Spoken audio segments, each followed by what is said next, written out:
Hi friends, நம்ம இந்த வீடியோவில் என்ன பார்க்குறோம் அப்படின்னா 10ஆந்தேதி முழிக்கணுமா 9ஆந்தேதி முழிக்கணுமா அப்படின்னு சொல்லிட்டு சில பேர்த்துக்கு சந்தேகம் இருக்குது ஃப்ரெண்ட்ஸ். வைகுண்ட ஏகாதசிக்கு எனக்கும் அந்த டவுட் இருந்தது ஃப்ரெண்ட்ஸ். அவங்க அந்த டவுட்டை கிளியர் பண்ண தான் நான் உங்களுக்கு வீடியோ போட்டிருக்கேன் ஃப்ரெண்ட்ஸ். வாங்க வீடியோக்குள்ளே போகலாம். இப்போ வைகுண்ட ஏகாதசி 3 நாள் விரதம் இருப்பாங்க ஃப்ரெண்ட்ஸ். சில பேர் தண்ணி மட்டுமே சாப்பிட்டு விரதம் இருக்கிறது ரொம்ப விசேஷம் ஃப்ரெண்ட்ஸ். சூரிய உதயத்தின் போது இருக்கிற திதி தான் அன்றைக்கி ஃபுல்லாமே திதின்னு சொல்லிட்டு சாஸ்திரங்கள் சொல்லுது ஃப்ரெண்ட்ஸ். அப்போ 9ஆந்தேதி மத்தியானமே ஏகாதசி திதி தொடங்கினாலும் 10ஆந்தேதி காலையில் 10 மணி வரையும் ஏகாதசி திதி இருக்கிறனால அன்றைக்கி தான் வைகுண்ட ஏகாதசி கொண்டாடப்படுது ஃப்ரெண்ட்ஸ். அன்றைக்கி ஃபுல்லாக 10ஆந்தேதி ஃபுல்லாக நைட்டு கண் விழித்து பெருமாளை தரிசனம் பண்ணணும் ஃப்ரெண்ட்ஸ்.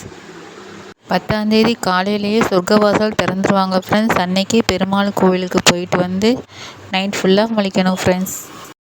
மாதத்தில் 2 தடவை ஏகாதசி வருது ஃப்ரெண்ட்ஸ். இந்த ஒரு ஏகாதசி இருக்கிற விரதம் இருக்கிறனால எல்லா ஏகாதசியும் இருந்த பலன் நம்மளுக்கு கிடைக்கும் ஃப்ரெண்ட்ஸ். 10ஆந்தேதி நைட்டு ஃபுல்லாக முழிச்சிருந்து 11ஆந்தேதி காலையில் விரதத்தை முடிக்கலாம் ஃப்ரெண்ட்ஸ்.